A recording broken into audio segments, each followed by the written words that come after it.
जो अधिकतर रोगी आते हैं, आत्मा दास की रोती है। यहां तो रोने का समय नहीं मिलता, एकांत में जाकर मैं देखता हूं परमात्मा आपके बच्चों का क्या हाल हो गया है।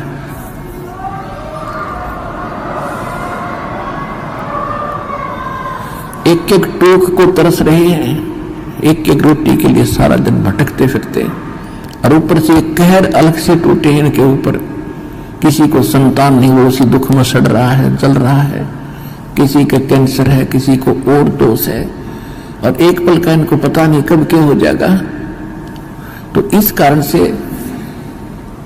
परमात्मा से अर्जी लगाता है दास कि दाता हम तो इसे निकम्मे हैं, और आपको मालूम हम कितने कैसे अच्छे होते तो चले जाते हैं। इसे अच्छे भी आप बनाओगे, दृढ़ता भी आप ही लाओगे, तभी हम आगे बढ़ पाएंगे।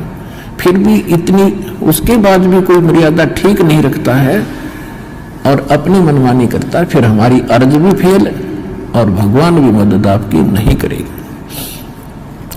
तो सबसे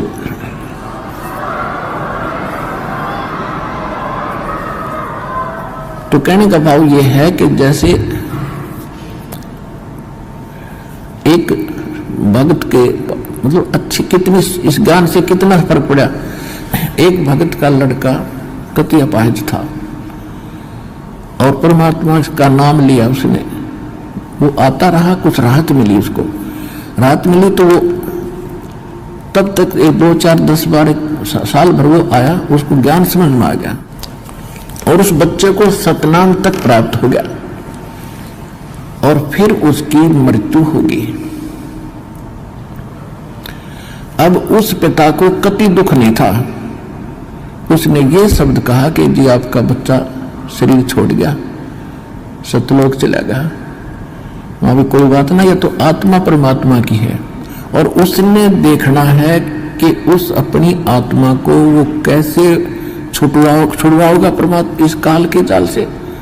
तो निवरज कति दुख नहीं बने, घनी खुशी हुई एक मेरा बेटा सतनाम लेकर मर गया। और आप तो कहते हो कि प्रथम नाम से मनुष्य जीवन मिलेगा और उसके तब भक्ति का बीज दृढ़ हो गया। तो देखो कितना हल्का हो गया। पहले वो कहर हो रहा था वो बच्चा, उसके लिए एक ज्ञान से हल्कापन और फिर समाधान हो गया। और वो ये गारंटीड बात है, 10 महीने में यही सतलोक आश्रम में दिखा दूंगा उस बालक को, दूर नहीं जाएगा। तो हमारा यहाँ जो मूल सौदा है, जो मूल हम सौदा करते हैं, वो तो इस आत्मा का कल्याण का है। और बाकी जो आपको सुख देंगे हम यहाँ परमात्मा देगा। दास तो देखो परमात्मा ने हमारे इस दास को खूब सतर्क कर रखा है कि अपने ऊपर कभी ना लेना। खुद भगवान ने नहीं ली। परमात्मा की एक वाणी है, सुख देता है दिए जात है, ये दाता दिन रैन और लोग भरम मोह पे करें ताते नीचे नैन। देने वाला परमात्मा कबीर जी है और दास को केवल एक बीच में आपका मीडिया बनाए बैठा है। और आपको आप कहते हैं गुरु रामपाल ने ये सुख कर दिया, तो उसमें दास के नैन नीचे हो जाते हैं। परमात्मा कहते हैं कि देने वाला दे रहा है और लोग भरम मुझ पे कर रहे हैं ताते नीचे नैन। कहने का भाव ये है, देखो करेगा तो इस दास के माध्यम से। इस दास को ये समझ लो एक सिरिंज है इंजेक्शन लाने वाली, और यह ओके सिरिंजर बढ़िया नीडल है, इसमें दवाई है भगवान और लगेगी रामपाल के आशीर्वाद के माध्यम से ये दवाई भगवान वाली जाएगी ऐसे।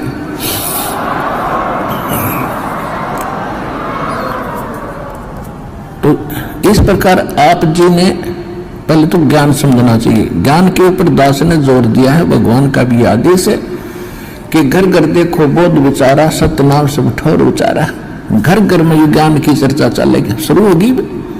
जिस घर में आप जाओगे जाते भगवान के अतिरिक्त कोई चर्चा नहीं सारे दिन, ना तन्ने को ताश बत खेला करता, कोई इधर उधर की गप्पे मारा करता, फलाने ने ऐसे कर दिया, धकड़े ने ऐसे कर दिया, ये गप्पे मारा करते घर बैठ के। आज हमें फर्स्ट टाइम है कोई, या तो सुबह का नित्यनेम, दोपहर की रामायणी, शाम की आरती, बीच में मंत्र, हमें इतना बड़ा सिलेबस दे दिया। हमने बकवाद करने का समय को नहीं, और समय मिलता है तो मालिक की चर्चा ही करते और कराते हैं। कितना अच्छा समय मिल गया।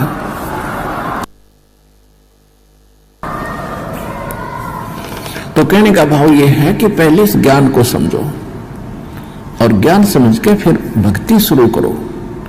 चाहे कितना भयंकर रोग है, भगवान परमात्मा ने प्रसन्न कर लो। वो कैसे प्रसन्न होगा? जिस दिन वो प्रसन्न होगा वो तो सोने कैसी काया बना दे जीव की एक सेकंड में। एक बार 350-360 के लगभग कोड़ी थे, कोड़ी, और कबीर परमेश्वर के पास काशी में उनकी सुनकर महिमा इकट्ठे चले गए। 5-7 गए पहले तक। बोला जी हम ऐसे दुखी है और ऐसे है। परमात्मा बोले भाई तुम सारे को ध्यान बुला लो, जानो किसी ने, सारे ने जाना है कि उनको सबको बुला लो। पर एक बात है, तुमने भक्ति करनी पड़ेगी आजीवन, और भक्ति छोड़ दोगे ना फिर तुम्हें फिर हानि हो सकती। कान पकड़े जी कदे नहीं छोड़ेंगे और हम तो सदा आपके चरणों में पड़े रहेंगे। 360 कति कोडी चाम पड़ा था कट कट के, और परमात्मा ने आशीर्वाद मात्र से सारे एक सेकंड में कति स्वस्थ कर दिए। कबीर भगवान ने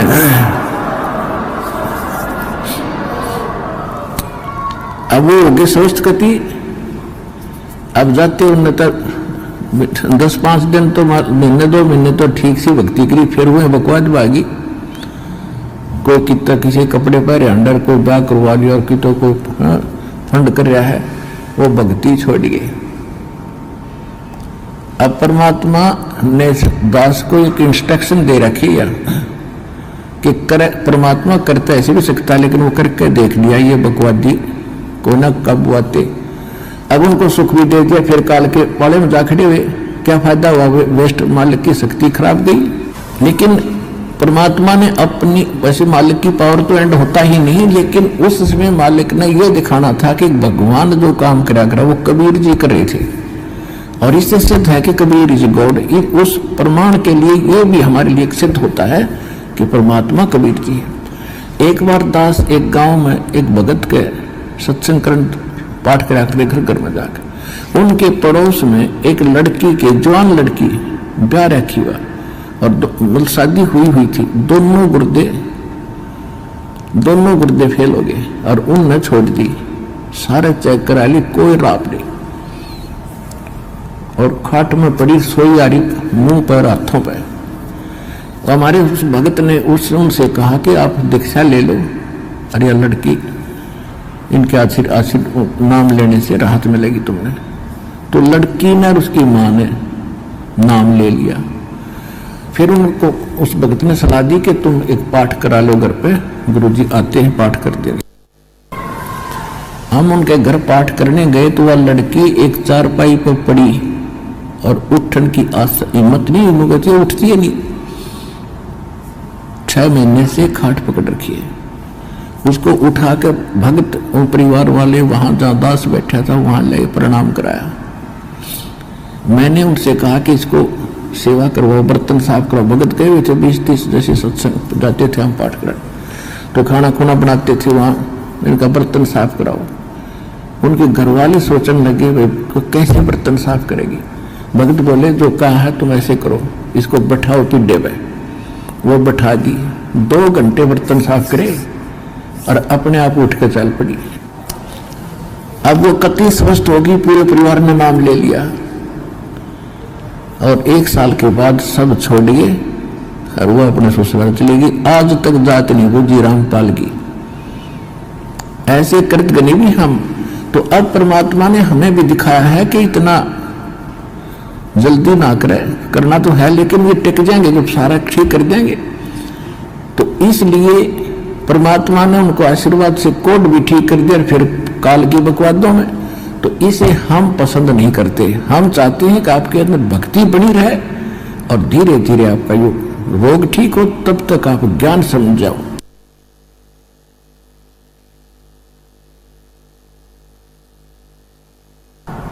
और जिसके मन में दोष है वो चला जाएगा, फिर कितने पृथ्वी ठिकाना नहीं, वापस में फिर भटक कर फिर आखिर में यही आना पड़ेगा। एक अभी कल ही मिल रहा था, एक एक बहन आ रही थी, उसको और उसका पति भी मिला। भक्तों ने बताया कि ऐसे ऐसे ये बहन आई थी 3 महीने पहले और इसको बहुत समझाया, नाम ले ले, इसका पति ने नाम ले लिया, इसने ना लिया। और ये भी आप विचार कर लेना, जो यहाँ आकर दीक्षा नहीं लेकर वापस जाता है तो उसकी कोई करड़ाई है, कोई भयंकर कर्म उसको दुख देने वाला है, जिस कारण से काल उसने परमात्मा की ओट में आन नहीं दे रहा। तो 3 महीने पहले वो आई थी बेटी, नाम ना लेके गई, फिर छत पड़ गई उसके ऊपर और रीढ़ की हड्डी टूट गई, और सीधी पड़ी है कति अलण की न टहलन की। अब परसों लेकर आ रहे थे, जब बताई माँ बेटी उस समय क्यों ना लिया, तो नहीं वो नाम या बला टल जाती तेरी, नहीं बोले जी गलती बढ़ गई। बता ये अब कैसे आ गई तू? अब सब अब रामपाल से ही हो गया, कबीर भी भगवान हो गया, जब दे ही टूट गई है। कल के चोर बता क्या कर ले इनका।